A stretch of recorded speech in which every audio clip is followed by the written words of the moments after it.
Olá, e chegamos ao quarto dia da primeira semana do nosso estudo devocional As Mulheres da Bíblia, as 10 Mulheres da Bíblia, dessa obra do Max Lucado. E nosso tema hoje é Promessa Cumprida. Página 24 do livro, você pode acompanhar comigo a leitura. Visitantes Inesperados. O nome de Sara não é a única coisa que Deus muda em sua vida. Logo, ele muda seu modo de pensar, sua fé, o número de suas deduções fiscais. Ele muda a forma como ela define a palavra impossível. Mas, acima de tudo, modifica a atitude de Sara quanto ao que significa confiar nele. Começou no dia em que 3 visitantes chegaram à sua tenda. Abraão é o primeiro a vê-lo. Corre para cumprimentá-los e em seguida vai até Sara. Rápido, diz ele, pega a farinha e asse uns pães. Sara atende, mas ao sovar a massa na tenda fica atenta também ao que dizem lá fora. Com certeza estarei de volta aqui por essa época no próximo ano. Ela ouve um deles falar. E sua mulher Sara terá um filho. Gênesis 18, 10. Ao ouvir a notícia, Sara deixa escapar uma risada. Ela sacode os ombros e afunda o rosto enrugado nas mãos envelhecidas, pois sabe que não deveria rir. Não é apropriado rir das palavras de Deus, até porque aquele visitante é sem dúvida o Senhor falando com ela.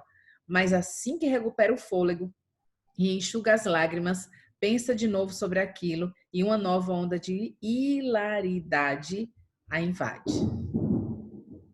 Aqui tem algumas passagens que ele traz no livro aqui do lado, que falam, Mateus 19, 26. Para Deus, todas as coisas são possíveis. Aí ele fala em Gênesis 18, 2. Abraão ergueu os olhos e viu 3 homens em pé a pouca distância.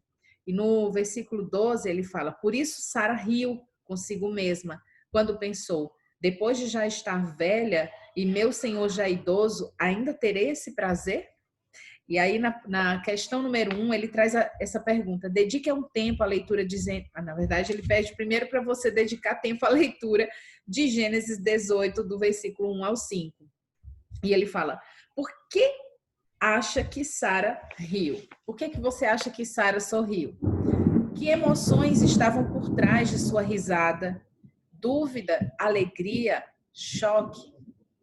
Use o contexto e a história que conhece para embasar seus pensamentos. E para um pouco nesse momento, faça meditação na palavra e, por favor, medite, deixe o Espírito Santo tocar seu coração, escreva isso que está vindo e depois passe para a próxima questão, número 2. Por que você acha que o Senhor pergunta a Abraão por que Sara riu? Versículo 13. Em geral, quando Deus faz uma pergunta, gente, é versículo 13 de Gênesis, tá certo? Desse capítulo que ele citou ali, do 18, tá bom? É Gênesis capítulo 18, versículo 13. Em geral, quando Deus faz uma pergunta, ele está ensinando uma lição. Que lição ele está ensinando a Sara? 3. Por que Sara mente sobre o riso? Como você vê a atitude dela com relação a Deus mudar do versículo 12 para o versículo 15? Por que acontece tal mudança? Então, no versículo 15 de Gênesis 18, ela diz, por isso mentiu, eu não ri. E aí você vai meditar. Pare um pouquinho o vídeo, medita nessa questão e a gente passa então para a questão número 4, que eu vou ler agora para você.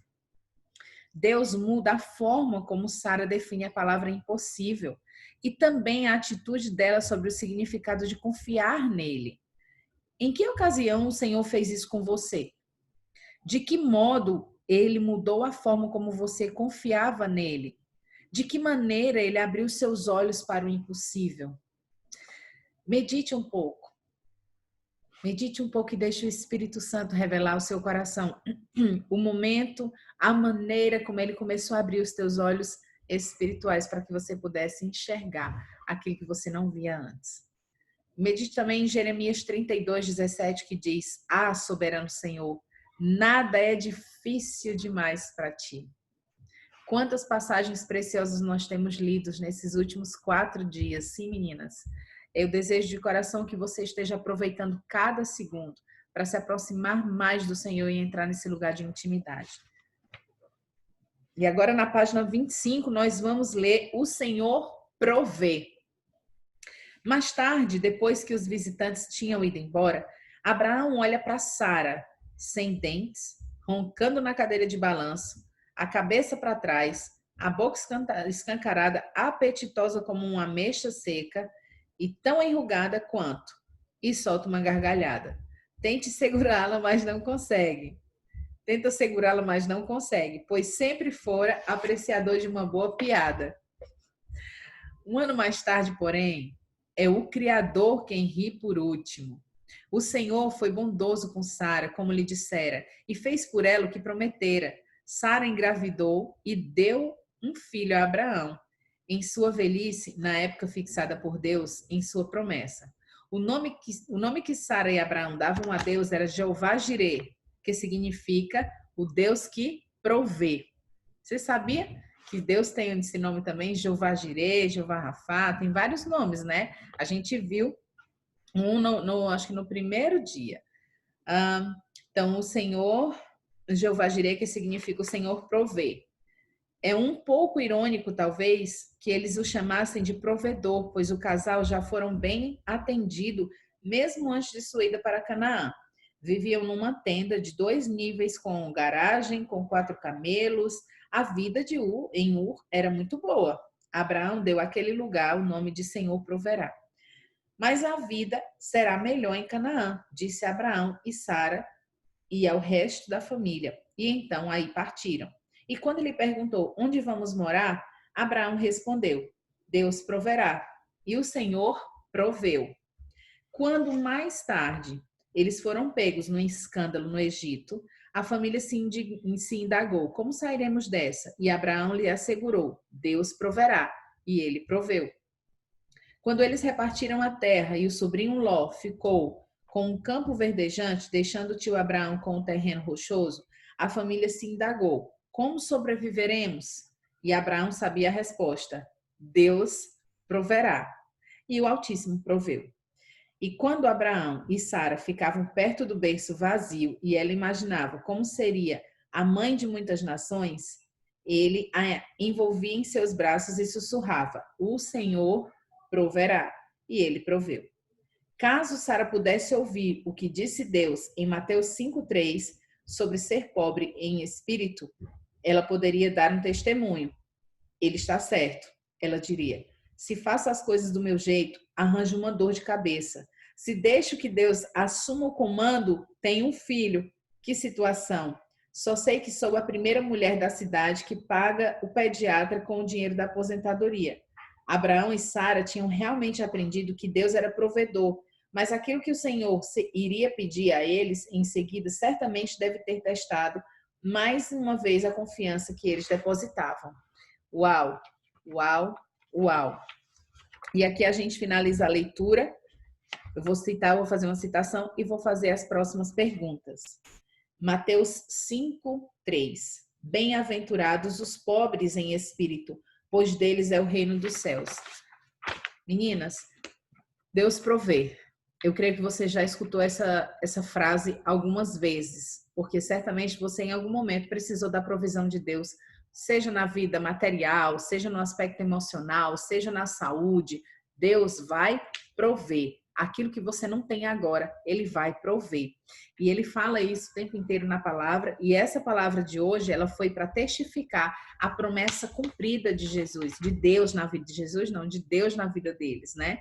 Então, agora a gente abre aqui a quinta questão, né, que tem aqui na página 26 do livro, que fala, leia Gênesis 21, de 3 a 7, né? E aí venha meditar aqui nessa pergunta. O nome Isaac significa aquele que ri. Como você descreveria o riso de Sara nesse capítulo? Ver o versículo 6. E aqui eu já vou citar para vocês o versículo 6. Deus me encheu de riso e todos os que souberam disso riram comigo. Comparando ao riso dela em Gênesis 18. Então, como você descreveria o riso de Sara nesse capítulo, que eu acabei de citar, comparando ao riso dela em Gênesis 18? Então, vai em Gênesis 21, 6 e vai em Gênesis 21, 18. Ok? Deixa eu confirmar se é Gênesis 21, 18 mesmo, gente. Porque às vezes é só Gênesis 18 e aí você vai procurar lá, né? Então, deixa eu confirmar aqui. Gênesis 21. Gênesis 21. Opa. Gênesis 21. Gênesis 21. Ai, gente. Vocês estão ouvindo o trovão daqui? Tá bem? Tempestade lá fora. Ventos, raios, trovões. Vamos lá, a página abre agora. Em nome de Jesus. Tudo em nome de Jesus funciona, gente. Em nome de Jesus tem poder, né? Vamos lá, Gênesis 21, 18. Olha o que ele fala em Gênesis 21, 18. Levante o menino e tome-o pela mão, porque dele farei um grande povo. Não, deve ser de Gênesis 18 mesmo. Ele fala, como você descreveria o riso de Sara nesse capítulo, ver versículo 6, comparado ao riso dela em Gênesis 18. Então, Gênesis capítulo 18, você vai ler novamente que ela em algum momento, ele não cita o versículo, ele fala que ela sorri no capítulo 18, tá certo? Então, vamos lá. E aí você para um pouquinho, medita nessa passagem de Gênesis 21, de 3 a 7, e depois em Gênesis 18. E aí, volta então para ver com a gente aqui a questão de número 6. Sara aprendeu uma lição sobre como ser pobre em espírito. Mateus 5, 3. O que significa ser pobre em espírito? Por que isso é abençoado? De que maneira você é pobre em espírito? Uau! Para um pouquinho, medita em Mateus 5, 3 e faz o teu registro. Não perca a graça, faça seu registro, tá? Questão 7. Os pobres em espírito são aqueles que reconhecem necessidade da ajuda de Deus. Como nossa percepção da necessidade de Deus afeta nosso cotidiano e, se comparada a uma não percepção de nossa carência do Senhor. Eu vou ler de novo, que até para mim não ficou muito claro. Vamos lá, a forma como eu li, tá? Os pobres em espírito são aqueles que reconhecem necessidade da ajuda de Deus. Como nossa percepção da necessidade de Deus afeta nosso cotidiano e, se comparada a uma não percepção da nossa carência de Deus? Se comparada a uma não percepção da nossa carência do Senhor, né? Então, como é que a minha percepção da necessidade de Deus, da minha necessidade de Deus, afeta o meu cotidiano, né? O que é essa minha percepção? Eu percebo que eu realmente preciso do Senhor. Como é que isso afeta no meu cotidiano se eu comparar com a falta de percepção da minha parte da necessidade dele, tá? Questão 8. Jeová Jirê significa o Senhor proverá. Deus foi provedor para Abraão e Sara em cada passo do caminho, e tudo o que tinham que fazer era crer nele. No espaço a seguir, escreva sobre uma ocasião do passado em que o Senhor lhe trouxe uma resposta para uma necessidade ou preocupação. Agora, anote uma preocupação atual e, ao lado dela, escreva o nome de Deus, Jeová Jirê. Dedique-se um minuto para lembrar a si mesmo que o Criador foi fiel no seu passado e será fiel no seu presente. Amém, aleluia. Da gente terminar aqui, eu vou compartilhar com você um testemunho que eu tenho de quando eu comecei na minha trajetória de coach, tá? Certa vez, Deus perguntou a Abraão, existe alguma coisa impossível para o Senhor? Gênesis 18, 14. Na pergunta encontramos a resposta, definitivamente não. Cerca de 2000 anos mais tarde, a mesma verdade é proclamada a respeito de outra criança prometida ainda por nascer, Jesus, né? Pois nada é impossível para Deus, disse o anjo a Maria ao anunciar o nascimento do Salvador, em Lucas 1:37. Você está tomado pela preocupação, atormentado pelas dúvidas? Caso esteja, basta lembrar que se o Altíssimo pode fazer o impossível, ao dar um filho a uma mulher de 91 anos e outra a um adolescente virgem, ele pode fazer o impossível na sua vida. Aleluia! E assim como Sara riu alegremente no dia em que segurou nos braços o milagre impossível, que você possa sorrir alegremente hoje e manter-se firme na promessa incrível de que nada é impossível para Deus. Nada. Aleluia, glória a Deus. Eu creio demais nisso. Gente, nós fazíamos um estudo chamado Uma Vida com Propósito, eu e minha família, minha mãe e meus irmãos, acordávamos muito cedo, 5 horas da manhã já estávamos todos sentados na mesa, fazendo estudo sobre aquele capítulo, né? Uns com muita raiva, eu extremamente zangada e, enfim, indignada.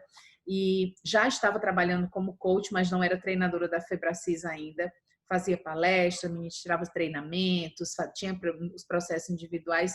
Naquele dia específico, eu tinha uma debilidade muito grande de fazer cobrança, de cobrar as pessoas, né? Naquela época.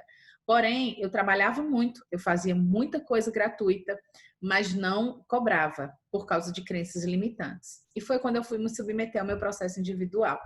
Porém, além disso, naquela manhã, eu fui tomada entre o capítulo 12, 13, acho que no finalzinho do 13 também, eu fui tomada por uma necessidade de rever aquele capítulo quando todo mundo saiu de casa.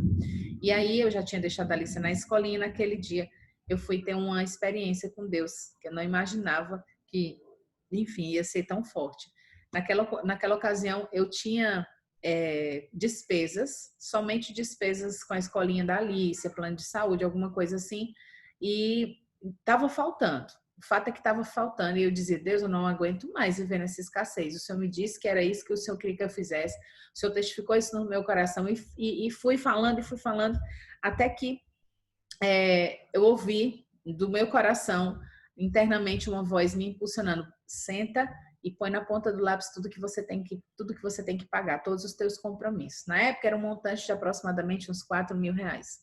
E aí eu sentei ali, orei, louvei ao Senhor, reassisti, né? Reassisti o vídeo, reli o capítulo e ali eu fui, terminei e fui fazer o que eu tinha que fazer. Só que quando eu vi no celular tinha uma mensagem de uma pessoa que estava me pedindo para fazer uma sessão de coach com ele. E imediatamente eu vi o número 8. Na hora que eu vi a mensagem, eu também vi o número 8. Me surgiu na mente imaginar o número 8. E ali foi essa pessoa que eu fui atender no dia seguinte e que eu fechei o meu primeiro processo de coaching pagante. E o processo foi um investimento de 8 mil reais. Então, eu não era treinadora da Febracis, eu não tinha coragem de cobrar pelos meus processos de coaching, e esse foi o primeiro processo que eu tive coragem, porque foi o Espírito Santo de Deus que me impulsionou, foi Deus que me direcionou, e naquele momento, quando eu cheguei em casa, eu fui olhar para as contas que eu tinha colocado na ponta do lápis. Vocês lembram que eu falei, né, que o Espírito me impeliu a fazer isso? E aí, quando eu sentei que eu fui colocar as coisas na ponta do lápis, as minhas despesas eram 4 mil reais. E aí a minha Bíblia estava aberta na passagem que os apóstolos saem de Cafarnaum. E, aliás, eles estão entrando em Cafarnaum e ali eles tinham que pagar imposto. E aí o Senhor diz assim, abre a boca, lançai as redes ao mar, pega aquele peixe, na boca desse peixe vai ter uma moeda. Aí você vai pagar o imposto seu e do outro. Ou seja, era 2 vezes o valor do imposto que havia ali. E ali Deus testificou no meu coração que nunca mais ele ia parar de me prover. E foi a partir daquele momento que eu nunca mais me preocupei com a provisão, porque eu sei que o impossível está na mão dele. Para nós, é usar o livre-arbítrio para fazer a vontade dele, mas é nele que está eu querer e eu realizar. Desejo que você tenha meditado aqui, inclusive no meu depoimento, e creia que o impossível quem faz é Deus, mas que você precisa de fato dar o seu passo de fé, como Abraão fez, saiu da terra dele, saiu da parentela dele, foi fazer o que tinha que ser feito, passou por tantas tribulações e na verdade viveu ali a promessa, né, que havia sido feita por Deus. Nos vemos no próximo vídeo. Um beijo no seu coração e até amanhã.